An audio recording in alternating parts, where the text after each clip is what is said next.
ওম গণেশায় নম গণেশায় নম গণেশায় নম ওম বিষ্ণু ওম বিষ্ণু বিষ্ণু পবদি কিমাচরণ কৃষ্ণ শত্রু নাই ওম শান্তি ওম শান্তি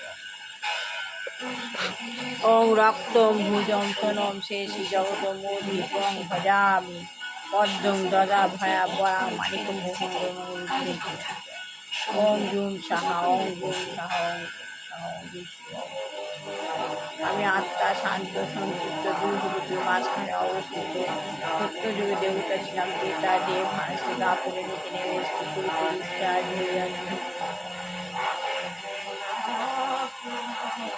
সঙ্গম কর্ম করবার জন্য উপরে উঠছি and we snake by monkey বাইরে হয়ে উঠছি পাখনা হারানো উপরে উঠে মূল অর্ধের শাখা একটা বৃক্ষ রয়েছে নিয়ে বাবা শিবের পুকুর বাবা চারদিকে বিচ্ছিন্ন করছে লাল আমি বাবার সম্মুখে দিয়ে করছি বাবার দুটো কিছুগুলো আমি আবার দুটো কিছুগুলোর মধ্যে দিয়ে নিজের মধ্যে পাওয়ার এটা আমি মেডিটেশন পাওয়ারটা কীভাবে করতে হয় সেটা শেখাচ্ছি অনুভূতি ধারা উপলব্ধি করে করতে হবে। এবার আমি বাবার দুটো জীবনের মধ্যে থেকে আমি আবার দুটো জীবনের মধ্যে দিয়ে পাওয়ার করছি প্রচুর পাওয়ার বিচ্ছিন্ন করছে বাবার আর আমার মাথা দিয়ে দুই জীবনের মধ্যে দিয়ে পাওয়ারটা ভেতরে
পাওয়ার ভুলে নেই আমার হাজব্যান্ডকে বলে পাওয়ার দিচ্ছি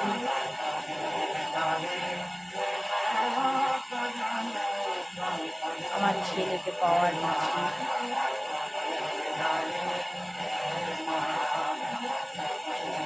আমার বৌমাকে পাওয়ার দিচ্ছি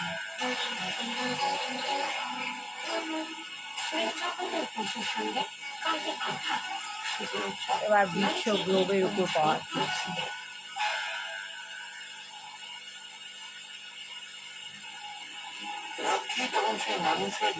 এভাবে আমি আসি তারপর পাওয়ার হলে এবার আস্তে আস্তে নিচে নেমে আসছি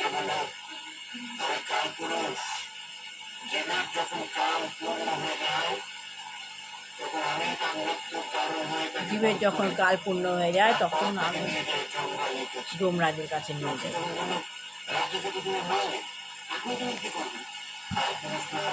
শ্রী গুরুদেব যুগকৃষ্ণ পরমহংস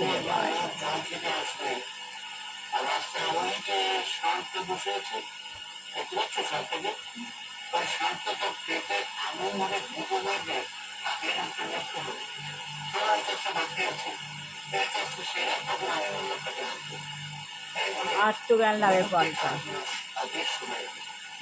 শ্রী প্রভুপাদ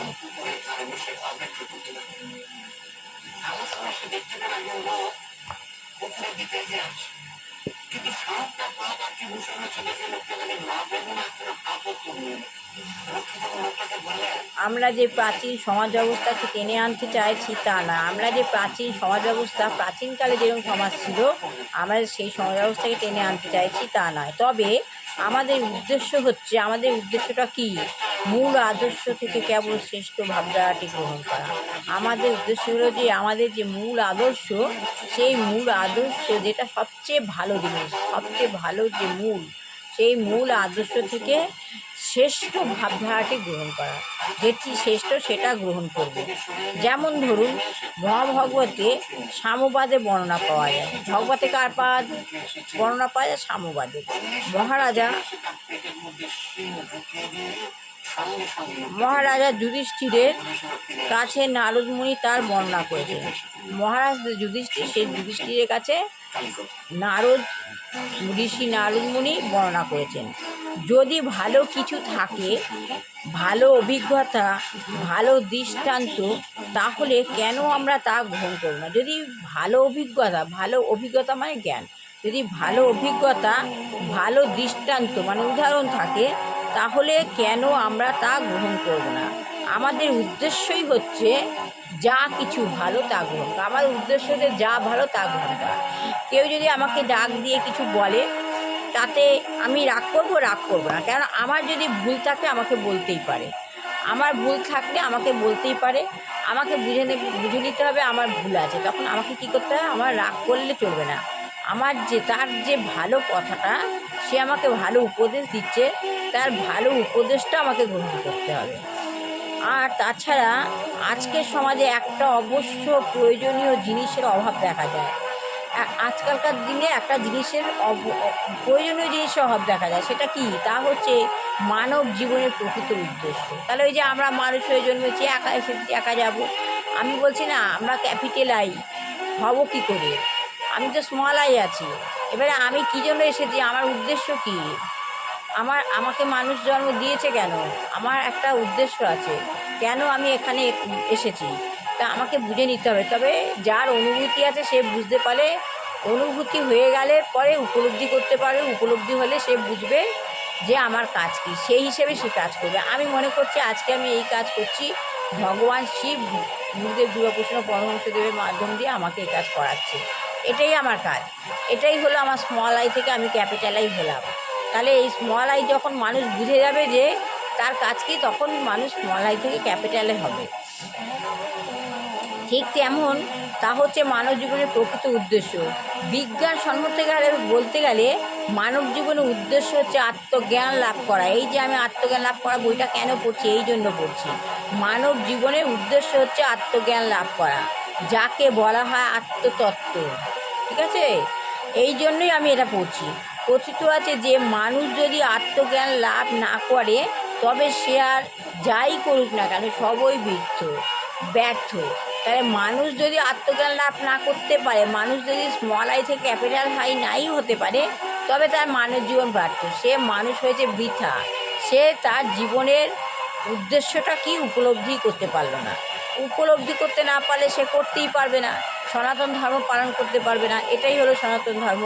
আমি ভোরবেলা উঠে এটা পড়ছি, ভগবানের সবার উদ্দেশ্যে পড়ছি, সবাইকে মেডিটেশন পাওয়ারটা দিচ্ছি। এতে জীবনের অনেক পাওয়ার পাওয়া যায়।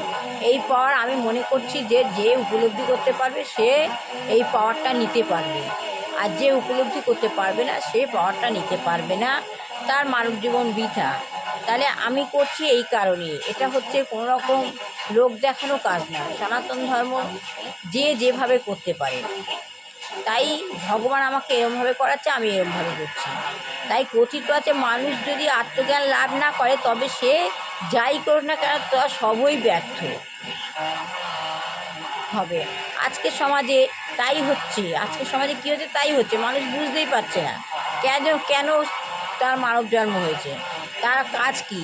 আজকাল এসব ভগবানের নাম গান কেউ শুনতেই চায় না, ভবে জ্ঞান দিচ্ছে। ঠিক আছে? এই আমি আজকে পড়ছি, অনেকে হয়তো ভেতরে অনেক রকম আলোচনা করছে, কিন্তু এটা সনাতন ধর্ম প্রতিদিন করব, প্রতিদিন এটা নতুন করেছি, করে যাব। ভগবান আমাকে যতদিন করাবে আমি ততদিন করব। এতে এত অর্থনৈতিক উন্নতি সাধন হবে। আজকের সমাজে তাই হচ্ছে। এত অর্থনৈতিক উন্নতি সাধন করা সত্ত্বেও শান্তি আসেনি। অর্থ উপার্জন করছে কিন্তু মানুষের মনে শান্তি নেই।